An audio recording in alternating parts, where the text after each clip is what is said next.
But we are not changing it because it's getting worse and worse. We are not changing for the worse. We are always changing individual. For the better. Yes.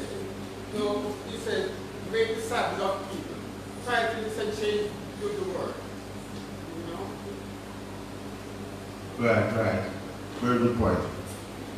So it said in the third paragraph, which is agree with what he said. So our union with the Holy Spirit results in individual Christian conversion. So it is to change the individuals that are in the world, but not necessarily to change the world, because we understand that as a fulfillment of Bible prophecy, things are getting worse.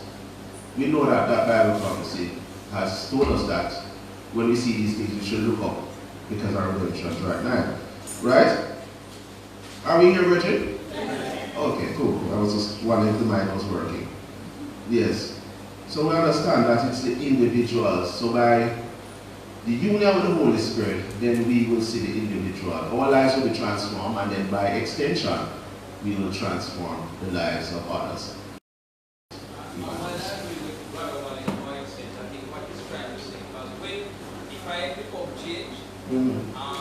My change can also, I can present myself or present Christ so that others can be changed.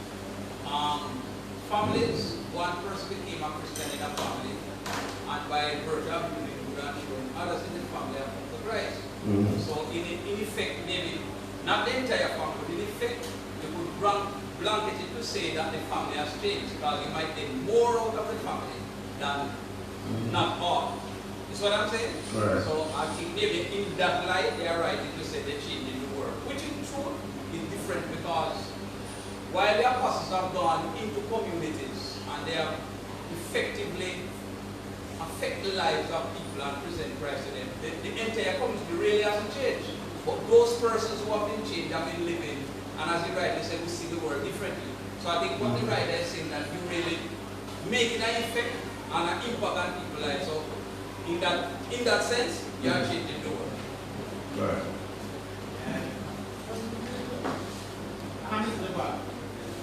Yes, there are. All right, then Ryan and Kim on.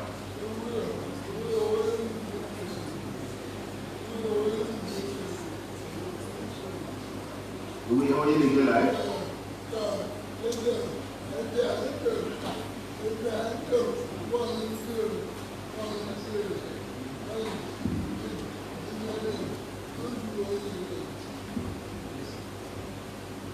We're not getting the other part.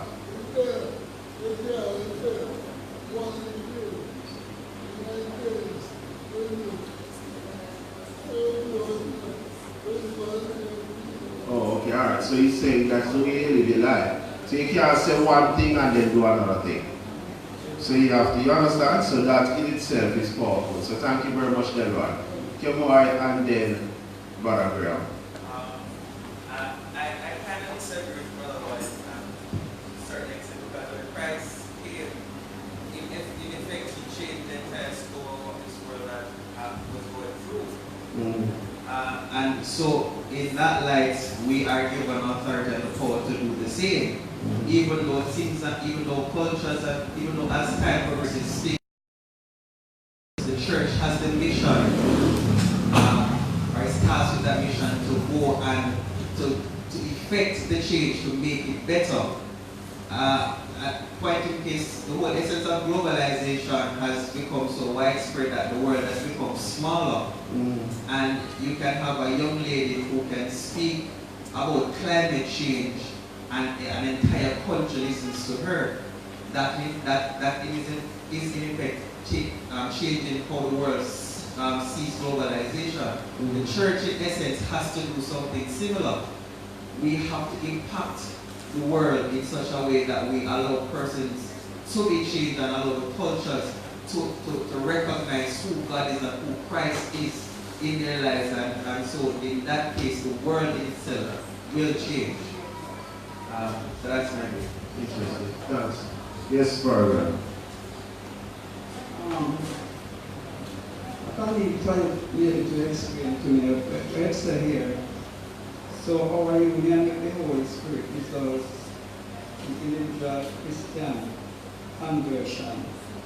affects dramatic change in every aspect of life. Family, business, religion, arts, medicine, science, education.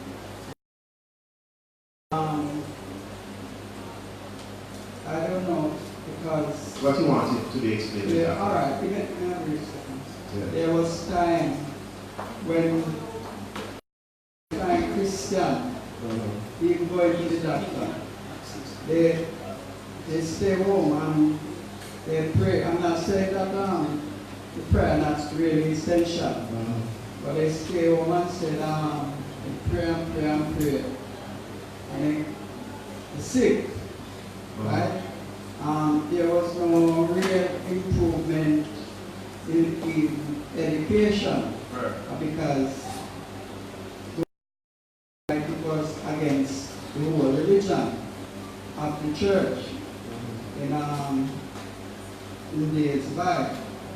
And even right now, in some areas of church, the same thing continues. People sick and they don't go to doctor. People don't improve education.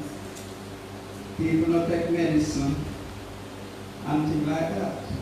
So I give me a rundown and your talk on it. I'm not sure. Alright, Brother Walden wants to answer.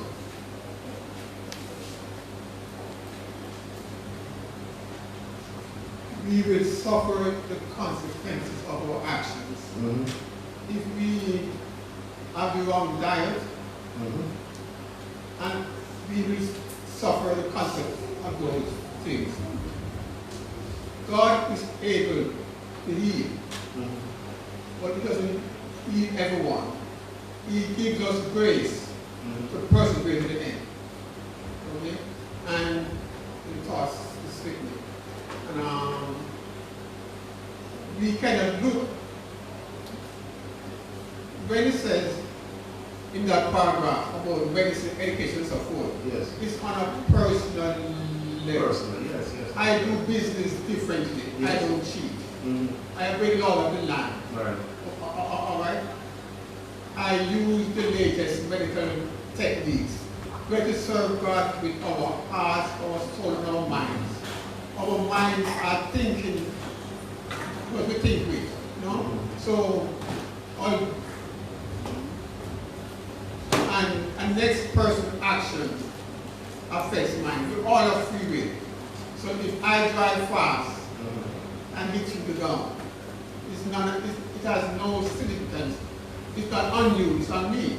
Because I am doing something that causes it. But I want to say something about, in the third to last paragraph, it says, these men have turned the world upside down. The turn of the world upside down is going against the norm. They are preaching Christ crucified. That's what turned the world upside down. Christ taught, turn the other cheek. Christ taught, give to Caesar what is Caesar, and give to God what is God. Christ taught that broad is the way that is destruction, but narrow is the path. That is what it says. If you think evil in your heart, you have committed murder.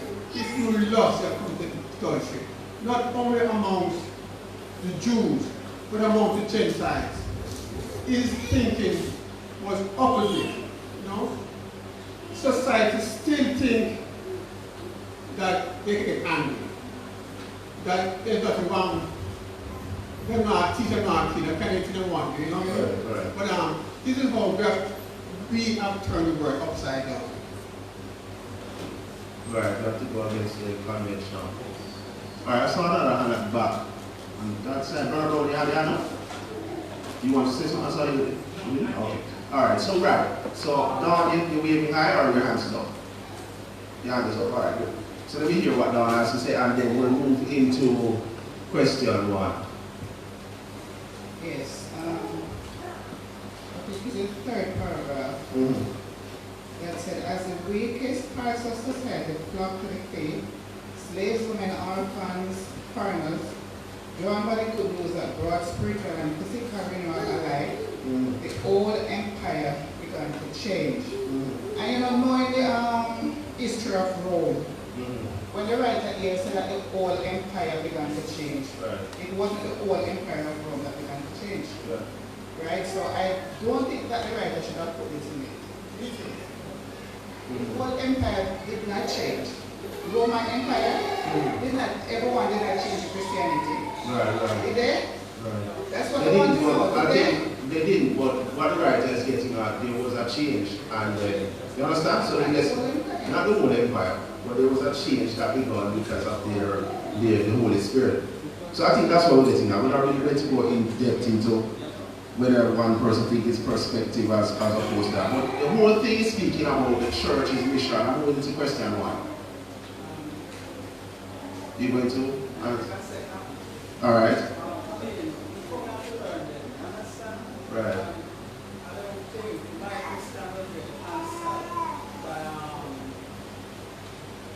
What exactly was your question? You have to state it specifically. I was saying, Yes. even in our days now, Right. we reject doctor, we reject so many things Right. that the book is referring to, right? Right. Many of us die because we said, well, I'm a Christian, I'm not one of that, I'm not this. Right. We not take food, we not medication, we not take no medicine. Right? It's not personal. Right? It's not personal. That it is something that the church should really invite people to do. So the church should encourage persons, you're saying that church should encourage persons to go to the doctor when they're sick, as opposed to pray. Yeah, but because the book enlighten to it right now. Right. I can say wasn't any upgrade sense for my question. Understand? You can go on. Alright. Alright. You want to clarify this because I want to move on to question number one. I think the church has, well, I know the church at Seventh Day in general has enlightened or has encouraged our members to live a holistic life. Yes. Meaning that they have a spiritual, where manners, where both physical and temporal are so spiritual.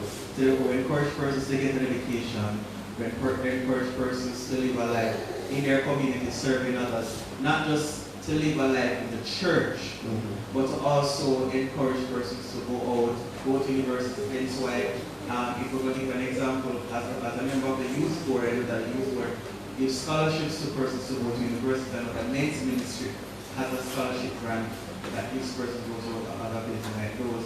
And I have not seen the church, I have not heard of persons in the church inhibiting or telling persons not to go to the doctor or in light of all those things. Where we encourage persons to do is have faith in God also to do all of those things. And other aspects, so therefore we do encourage persons to live a holistic life and to just remember that they're still human beings as well. I hope that clarifies. Right. Alright. Thank you very much, Lord. Alright, moving into question one, right? How much positive change could take place in your community as a direct result of your local church's service? So this is a question now. I'm going to I have a couple of hands well for the introduction. So this question now, I hope I have the same amount of hands. How much positive change could take place in your community as a direct result of your local church's service? So it's asking us to list the examples and ideas. So talking about the church's mission, right? So we're looking now to say, how much change could the church make in this community now as a result of our services? Ideas. So we should say all our holy hands going out now. Because you know that we always have things to say. Why the church now do this, the church now do that. So this is asking us now, what could the church do? What can the church do? Sister, yes, Brother Wallen, then Sister Dawn, the evangelist. Yes. I don't know if the church can do much. Oh, okay. But we should still try and do what we can. All right. In the last days, perilous times will come when the lovers of themselves rather than lovers of God. Okay? We can only preach the word, and if the word takes effect, we give God the glory. We can feed the hungry, clothe the homeless, but for the least we do to anyone, we do unto Christ. Okay? But even after feeding and clothing and visiting people, there isn't much change, I think, that will result from it. But we should do it anyhow. Right. All right. Yes.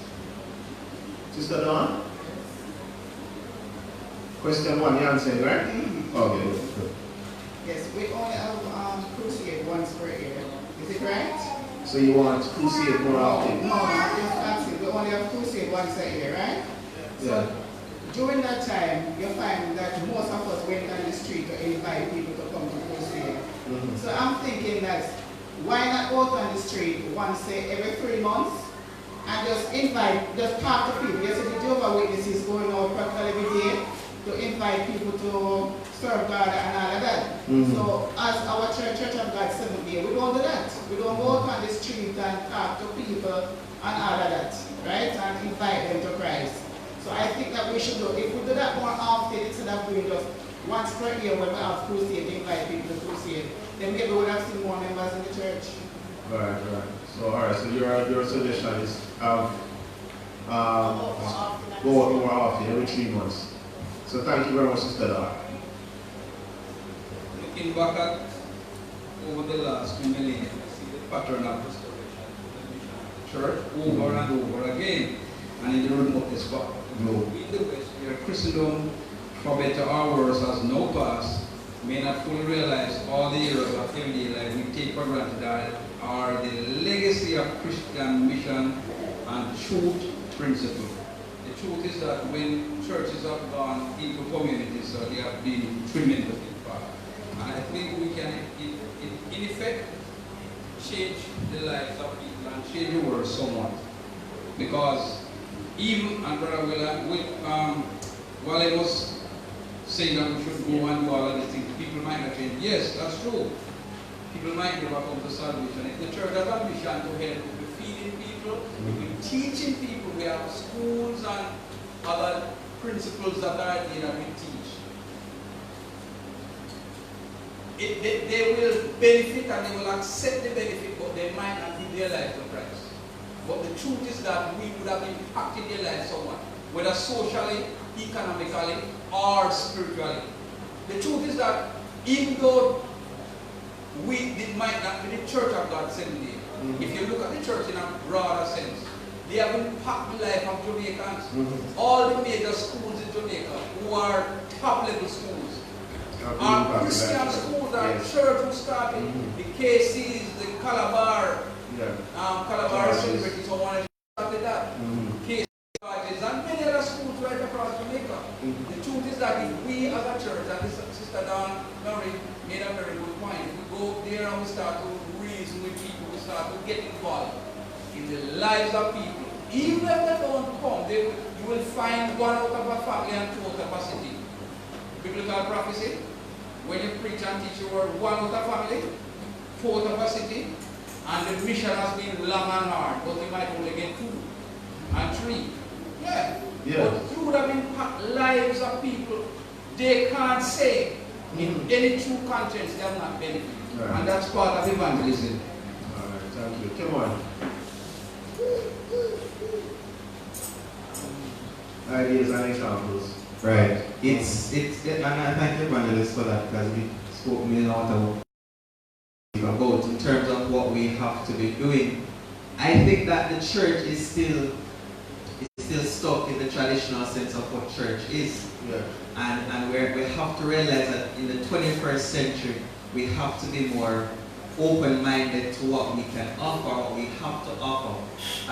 In essence, we go back to the holistic man of developing the youth in our community. We have centers, the church churches, and he spoke about it, maybe not the Church of God 7, they know, but the church in general has many centers in which they develop persons' crafts and skills, and education is one as well.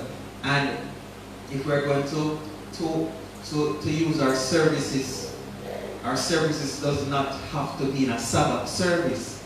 And I think persons are blinded by that regard. We're sticking to, we're only preaching. We don't have to preach to somebody to be delivering the gospel of Christ. We have so many different ways of doing same. We have done that in gospel concerts, have we not? We've impacted persons through music, and which is one of the best ways to impact persons in our culture, in our Jamaican culture, to impact persons through music. And if we've trained so many young men on the streets in skills and art for musicianship, in which they've come and they've learned the skill set of playing a drum, the skill set of playing guitar. Some of them have gone out to be secular musicians, sure, but they started in the church, and that's where they learned everything on their skill sets. So therefore we have impacted them in that regard. So these are the services that we have to offer to impact the world. It does not, and it's come back, it does not mean that we're going to have them coming to church on a Sabbath service. And it does not necessarily mean that. But we have impacted them in such a way that possibilities that when God is ready for them, it won't be that hard for them to come. Amen. Well said, well said. Yes, brother. One last thing. In the first paragraph, the last sentence, the gift of the Holy Spirit is grace to our heart, because the Holy Spirit unites and empowers us. You see, the Lord Christ said, start at Jerusalem. Where they were. Start at your home. If I can influence my children and my next door neighbor with my life, it's very unlikely I will influence somebody in Rima or wherever, you know, Westmoreland, you know. Oh boy, I don't know what happened this morning. My thoughts keep slipping.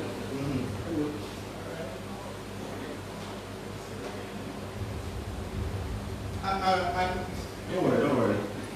When you remember, you just raise your hand, we'll call it again. No worries. Right, so what I hear you saying is that no matter how small the effort, no matter how we don't see the fruit at the time, we still have an impact in whatever it is we do. But what are the other ideas? I don't see many ideas come up. I hear Dawn saying every 3 months for the thing. Oh, you remember now? Okay. And we have to be careful, very careful, because we need the Holy Spirit. Yes. You see, the church is like ice cream, and the word is like manure. If you put the ice cream in the manure, it don't no effect. Yeah. But if you look at the manure, get into the ice cream, you know, you have to be careful when we go into the word, and that we don't bring the word in the church. Right. Very interesting analogy. I think that will stay with us for the rest of the lesson. Wow, interesting. Right. So what are the ideas? Are there any more? How much positive change? And one of the things that Brother Wallace said just stood out to me. The Holy Spirit has to unite us. I don't really get that we're united. I don't really get that. And sometimes I want to move around, but I don't get that we're united. You understand? Sometimes we say we're going to have a regular thing, not even a walk on the road, but sometimes we say, let's go here. You see, one body a person gone over there, so one body a person gone over there. I don't get that we're really united like that. So one of the important things that the Holy Spirit has to unite and empower. But if we're not united, then empowerment might be there, but I think we'll be more effective being united. So we have a little thing there, you know? So we have to,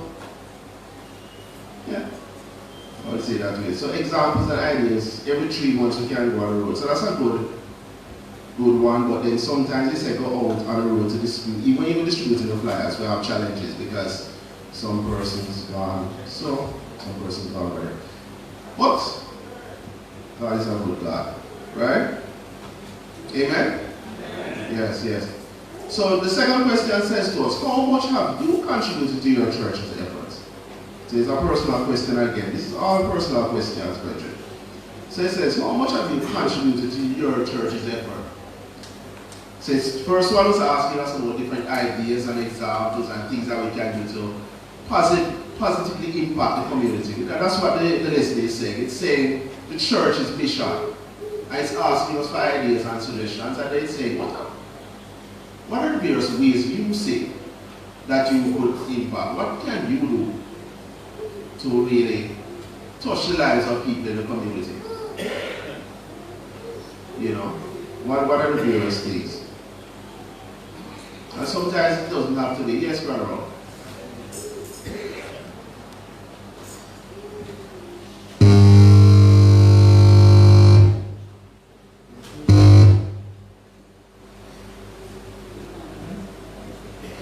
Good morning, church.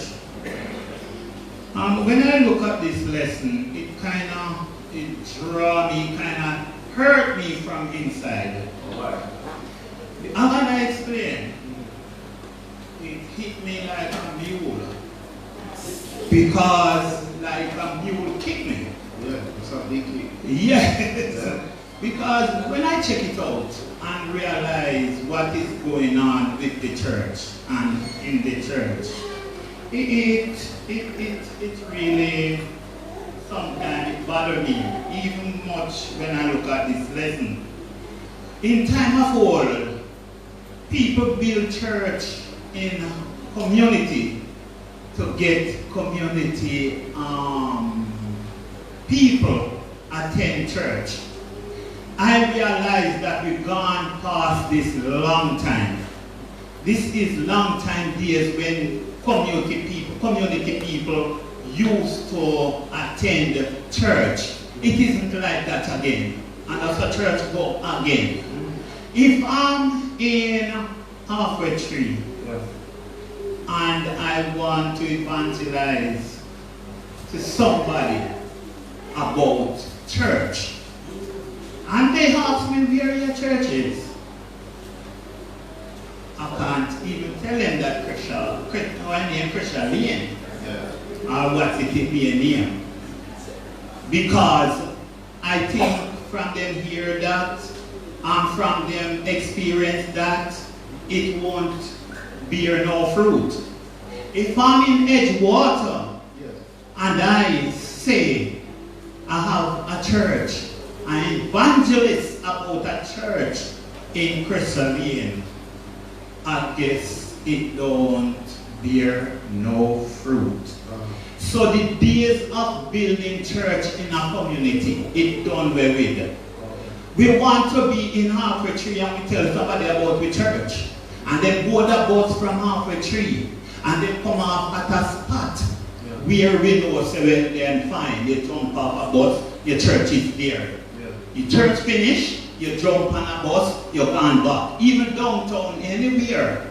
But in this sense, we talk about the church, and the church, I don't think it will really evangelize much inside here, because community people don't really attend church.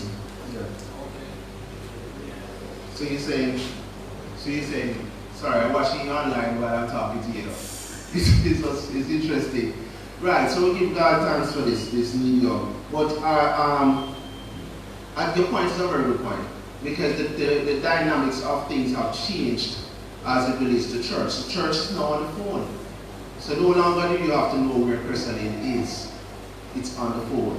And you don't have to physically come to Crystal Lane, because these people, I just want to say a special shout out to Verona Hope Lindsay. I know she walk over watching online now. And Shima Amari, she says her response is that Jesus impacted the world through service, where there was a need, he brought solutions. If the church offered more services based on the needs of their current community, I think we will see a change in membership growth. So we just want to thank Shima Amari for that. She's viewing online, and they're commenting as they're viewing. So it's changed. Just give me a second. It's changed. The dynamics have changed. So people don't have to come to Crescent physically. They can still worship God via the internet. So we have to just in answering Brother Brown's situation, we can have that type of service and evangelizing through the internet. So as time passes by, so we take care of it. He had this hand for a long time. Alright, so thank you very much for that, Deacon. And it speaks volume to everything you just said. I know that for me, I had started, by Darling Spring, we kind of started a program where certain times of the year we do CXC classes where we teach math or math accounts and any other subject that they would want us to help them with. And it doesn't necessarily mean that you have to be a member of the Church of God 7 Days. As long as you're a community member, you are invited to be a part of it. And it comes into how we separated our youth department, where I'm in charge of education up there. So that's how I know I've impacted that. It's not consistent as much as I would like it to be, but it's getting there. And if I may just edge to what my brother just said, and you spoke about it. Like I said, globalization has impacted us. The church is no longer a physical building. Well, let me not rephrase. We don't have to worship church in a physical building anymore. So he spoke about it, we're online. Yes. You understand? And the person who messaged online gave beautifully outlined what we're supposed to do. We have to find the needs of the persons in the communities for us to actually assist them. Have we actually been doing that? Many persons in church know, and I'm not, if I should say it, the only person in the community that the persons know is the pastor, really and truly, because he's the one who goes out. Everybody comes to church and they sit down inside and they enjoy themselves, and most persons go out and then that's just it. The pastor and the deacon or the evangelist goes out and they're the ones who are known in the community. Each one of us have the task so that everybody in the community knows who we are, and we can impact them based on just how we interact with them and invite them to certain things. Invite them out. I'm having dinner. You see somebody on the road. Do we want something? Do you want some dinner this evening or something like that? Those are the things I know and normally happen back in the day. Many persons don't trust people, they say, nah, you can't anybody know that. But at the end of the day, certain things like that occur, and we can still align to that. If you go to half a tree, my brother, and somebody says, which church you go? I'm not going to tell them I go to Darling Spring and say I go to church I got 7th Day. And I can get directly to any church I got 7th Day where any branch. And I think that's one thing we have to be very careful. We're not a local church, we're a conference. Which means that we have to know where our churches are. We have a church in Maxfield, we have a church in Reddy's area, we have a church in Truth. As you said, if somebody asks you, how can I get to your church? You have to be at the position to direct them to where they can go to be spoken to, and all of those super nice things. Very good point. And I like that. That's really interesting, because sometimes we look at it and we say, you want them to come to your church. So you mean an evangelical effort or you mean a crusade, but you want all the persons to hopefully get baptized and come here. But he made a very good point, because we're a conference and I might not leave. I might come to the crusade, but I might not even go more. You understand? So I might get saved, but the reality is that we have a church in Maxfield, we have 59, right, 59, interesting. I know that when I started was 63 though. So I'm wondering really, but we have churches all over, that's the point. So it is there. I saw Brother Wallen's hand up, and then I'll take you Brother out. Alright? It sounds as if people are, it sounds as if some of us are dissatisfied with the growth of the church. In St. John 21, the last verse, I think verse 24, it says that Jesus did so many things that the books couldn't hold them. And when he left, he only had 300 and something disciples who were up and waiting for it, you know? So we shouldn't count about numbers. You know, it's not about numbers, it's about hearts. If you get one heart, we should. Alright, good. Alright, so I have to move quickly now. I see the thing is up. It says 15 minutes. So Brother Brown, you make your point and then I move straight on to question 3. Yes. In sense of all, we still need the crowd. We need it here. Because right now we are going through a phase where we want to build that piece of, build up on that piece of land, even pay for it. Yeah. We still don't only need people online and said, okay, they are members. We need attendance. When we look every week, we putting on that is our same little members. We are milking, and we're tired of milking the church. So we want people from outside also to come inside, so we can't only just sit down and say, okay, we are online. We have members in America, we have members in Europe, Italy, everywhere. But we need to fill this bench to full. Okay, amen. I hear what you say. Alright, so question 2 was dealing with the individual and what are the efforts. I think Kemoy spoke about his effort and, you know, others have said things. So question 3 is saying to us more along the lines of the humanitarian effort. How can we do similar things to what Kemoy is doing? What are the needs that are out there? The humanitarian needs, because sometimes we think it's all about evangelizing, getting them in church and getting them baptized and then just counting them as numbers, right? But there are other needs that are to be met in the community. What is your church dedicated to humanitarian services in your community? And I would want to just merge question 3 and 4. Is your church dedicated to it? And what urgent need do you see in the community that's not being met? And how can your congregation address that? I think we can merge the 2 of them. What urgent need is there in the community that we are seeing now? Because you see, these questions, brethren, are asking some prompting us to really come out and say what needs are out there in our community right now and how can we fill them? What urgent need is in what you? To be fair, there's so many urgent needs. Like one. As Brother Brown said, right? If these bench don't have people in them, Right. full up, we cannot meet them. Right? There's So no what way. can we do to get the benches filled? Well, it's a long story. Yeah, that's what I'm saying. I'm saying to us that we're trying to questions are aiming at each and every one of us and saying to us, what can we do? Everybody, if not work, we have the same challenge. Everybody can tell you the problem, but nobody can come up with a solution. Everybody can identify the problem. So boy, the church not doing that, not do that, and that one there, we could have one every day and son. No, everybody knows the problem, yet there's no talent to identify a problem. We want people that can identify a solution. 63 members in the church and 60 of them can identify the problem. Come, we want the solution. What are the solutions to the problems? The benches are empty, how can we fix it? That's not a solution? What do you say? Sorry, let me get brother one I got to fast. Sorry. What I spoke about that the piece of land out there, we urgently need it. We urgently need it. And that is what we must do.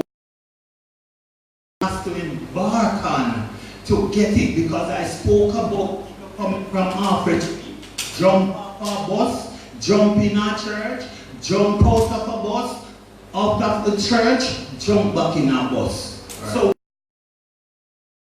in our effort to get that piece of land out there where it is easy for people to come to church. Alright, brother, I admire your passion. Yes. Right, so Pastor, go, let's hear what you have to say. Good morning. It's our church dedicated to humanitarian service in our community. And what your need is there? Christian, it's more than a person, one is a corporate one. It's more than a person, personal or individual one is a corporate one. It's one that speaks about the missionary imperative. Missionary imperative. The church must be what a heights to see. The church must be able to fill the needs that are glaring in our eyes. And the only way it reaches it down is when we look at Matthew 28, 19-20. It speaks of the missionary imperative. And all of us sit hiding by, not understanding that we will judge by what we do.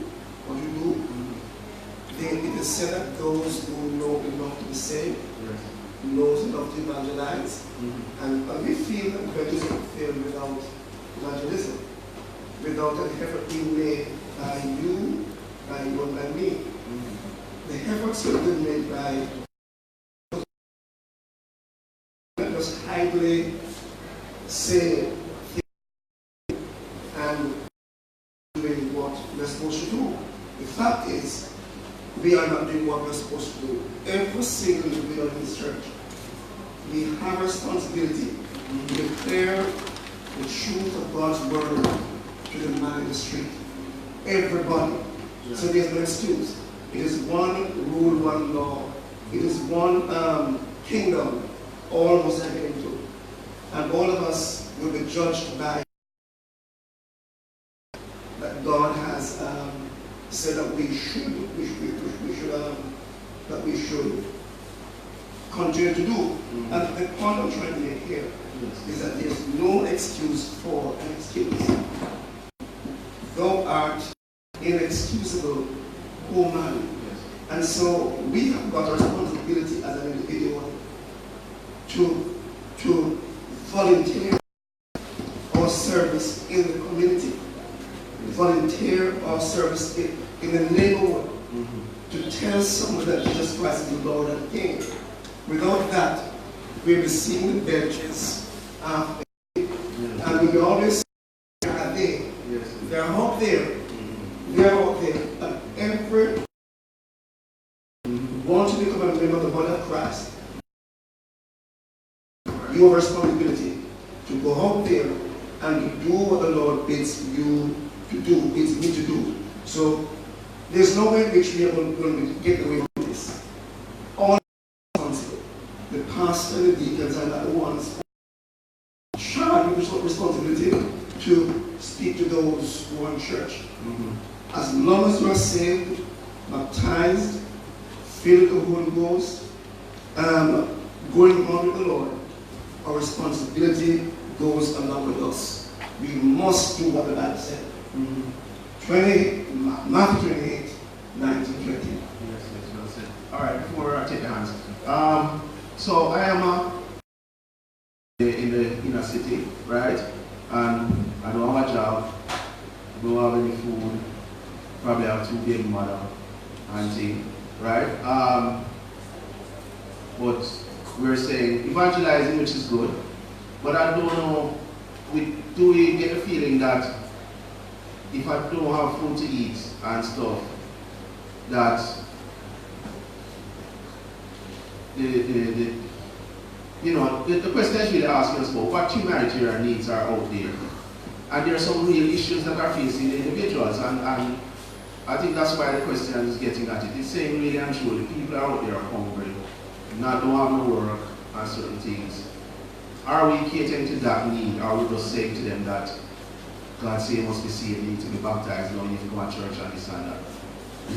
What are we really, what need is out there that we can probably find a solution to? Because the human being, yes, he must be evangelized too, which is what the Bible has said. Yes, we know that, and the church benches need to be filled, and we need to evangelize, and it's the mandates of every individual. But what out there? Can we do a job fair? Can we teach them how to apply for jobs? this is what the questions we're getting at. The church and the community have the responsibility to assist those who help those. And to identify the needs that are out there. And start looking about lunches or breakfast, persons who we know really need it. We can go to soup kitchen. On a weekly basis, we provide lunch for somebody, but the ones that twice a week, we can really do that. We can have a small school here where we teach people to read and write and empower people to get a job. We can also be the eyes and ears of some of the persons by encouraging them to go to heart and get themselves certified. Any policy who are within this place in the community, we can always find an avenue to help them. The church can be a place where people are informed as to what to do themselves in that sphere, where they can see the sign out there. You need assistance for a job, we can coach you, we can assist you, we can help you find your way around. And that's the work of the church. All right, thanks very much, Pastor. All right, I see I have 5 minutes. Which one of these plans that Pastor was highlighted seems like it can work for us? Breakfast programs, soup kitchens, small school that will teach people to read and write. Which one of them? Because the question 5 says to us, with your class, craft a plan on how your congregation can meet one of the needs of your community. I say class. You said class? Yes, Yeah. Brother Wally? Yeah, I say class. Class, I guess, is the best one. Classes in your yes. Yes, Brother Wally.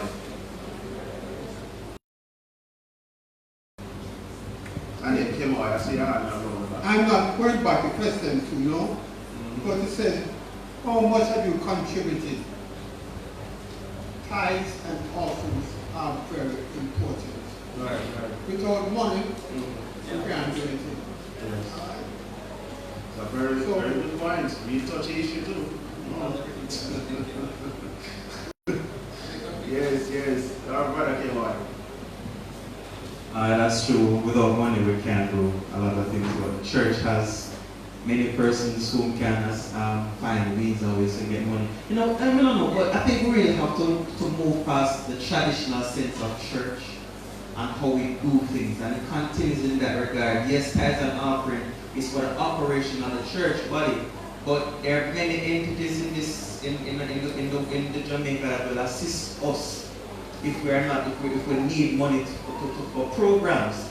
But it comes with us having. I'm sure the soup kitchen would be essential, but is it essential for this community? Actually need a soup kitchen in this community. So going back to the question here coming down, we first have to find the actual needs of the people, and I don't think we have done that. If I made a point clearly, that's where the missionaries and the evangelists, they are the ones who are to assist in finding those needs. We can also put programs in place for us to go out, questionnaires, other things like that, for us to figure out what are the exact needs for communities. The humanitarian also requires us to help the people in our community. There are a lot of young women out there who are being abused. Is the church in the to assist a young lady who is running from enough to assist her to find her a place, and also ensure contact in CDA, what the new name, the government agency. But are we equipped in the interim to assist that? We are a refuge. We are a refuge. Persons are supposed to be able to come to us to seek save.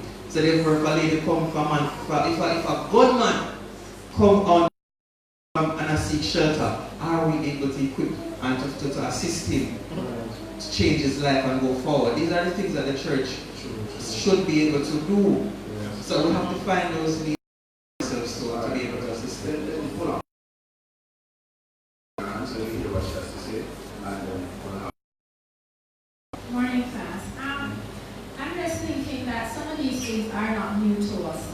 It's just consistency.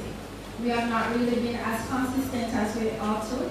And I think it's because dynamics change and our focus changes and so many different things, migration and, phasing out of bodily representation in the church and so forth. But I think school kitchen we have had, check. Class in the evening we have had, check.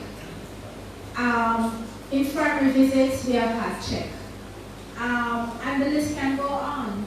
So I think based on where we're at, and I hear Brother Bro passionately speak about it, and it is our plan that once we have the land and have acquired it, we will continue with the Behavioral Transformation Model Center, in which we are really trying to get and to move into that direction. And most of these things that we are speaking of will be a part of that plan. The bigger picture is we just want to try to ensure that we, from a government point of view, we have to own the property, and then we can continue where needed. But it doesn't say that we have stopped.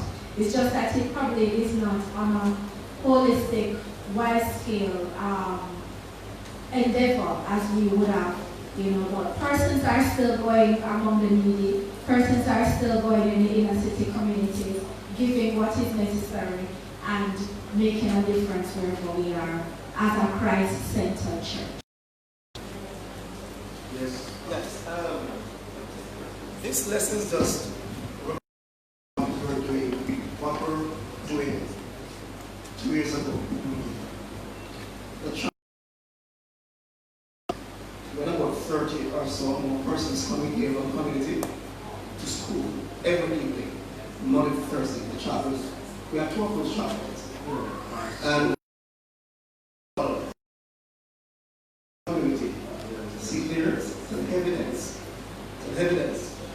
We have a need on what we are supposed to, what we should continue to do.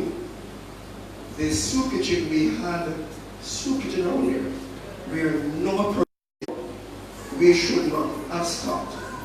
Let us continue what we are supposed to do. Well said. All right, we'll wrap up now. Brother Wallen, time's up. All right, Brother Wallen, let us hear final closing remarks, and then we can wrap up. A lot of good things have been said. 6:10 said, we are to start at a household of faith. Yes. I know people in this church and community, we cannot be going to the uttermost part of the world and enjoy, we need help. Okay. All right, thank you very much. So we have to start right here. All right, so it's a very interactive class, so I thank you very much for your participation. All right, let us, the question 5 was saying we need to craft the plan, and Pastor's rightfully said that many of these things have actually been done already, right? But we have to do a post-mortem as to see why they stopped and how we can continue to keep them doing consistently. That's what Sister Lennon alluded to. All right, so conclusion. Are we here, brethren? I see I'll into discussion after now. So it's good that you're talking. All right, so let's focus your attention here. Page 26, we're going to do the conclusion together. Right? So we'll read together after 2. 1, 2. Believers, empowered by the Holy Spirit, will always produce world-altering action and change. The mission that God has given His church requires nothing less than this kind of spirit form, power, and unity.